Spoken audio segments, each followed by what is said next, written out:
ఇక్కడ యేసు ప్రభు శిష్యులతో అంటున్నాడంట, మీరేం కంగారు పడమాకండి అబ్బాయి, మీకు తెలియని ఆహారము నాకు ఒకటి ఉన్నది అని చెప్పగానే వీళ్ళు అనుకుంటున్నారంట, బహుశా ఎవరికైనా యేసయ్యా చెప్పుంటాడు, ఎవరైనా ఆహారం తెస్తారేమో ఈయనకి సపరేట్గా అని చూస్తూ ఉన్నారంట.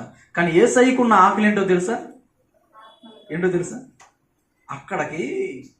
అక్కడ యాకోబు బావి అని ఒక బావి ఉంది.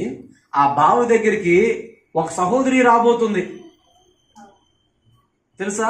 ఈమెకి రక్షణ లేదు, ఈమె మారు మనసు పొందలేదు, ఆమె పాపంలో పడి ఉంది.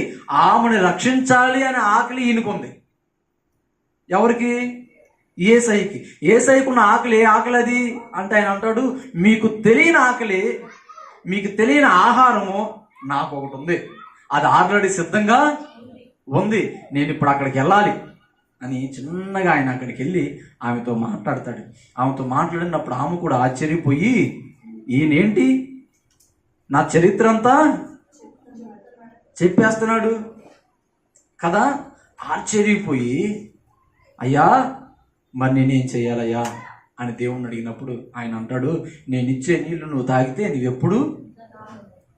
నీకు ఇంకెప్పుడు దాహము ఉండదు అని ఆమెను దేవుడు ఆమెతో మాట్లాడినప్పుడు ఆమెకు మారు మనసు కలిగింది.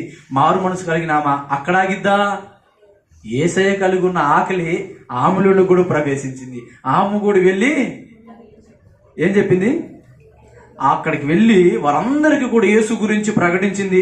అనేక మందిని ఆమె కూడా దేవుని దగ్గరికి నడిపించింది. ఈరోజు దేవుడు ఆశ ఏంటో తెలుసా? మనము కూడా ఈ ఆత్మల కొరకైన ఆకలి గలవారమై ఉండాలని దేవుని యొక్క ఆశ. ఆత్మల కొరకైన ఆకలి నీలో ఉంటే నిన్నెవరైనా ఆపగలరండి?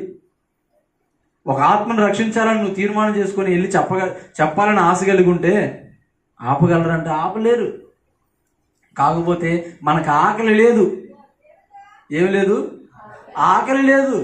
ఆకలి ఉంటే ఇది ఆత్మ సంబంధమైంది కనుక ఆపగలిగిన వాడు ఎవడూ లేడు. ఏంటిది? ఇది ఆత్మ సంబంధమైన ఆకలి. ఇది దేవుడు ప్రారంభించిన పని. దీన్ని ఆపుట ఎవడి సాధ్యము? చాలా మంది అనుకున్నారంట ఆపాలని. భూరాజులు, అధిపతులు, రాజ్యాలు, అధికారాలు, అవునా? కరువైన ఖడ్గమైన ఏది ఎదురైనా ఎవరు ఆపలేనిది, ఎవరు ఆర్పలేనిది యేసుక్రీస్తు ప్రేమ.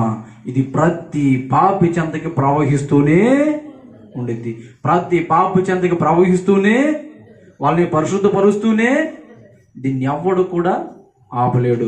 అయితే నీలో ఈ ఆకలి ఉండాలి, ఆత్మను రక్షించాలి అన్న ఆకలి గలవారమే మనము ఉండాలి. అంతేగాని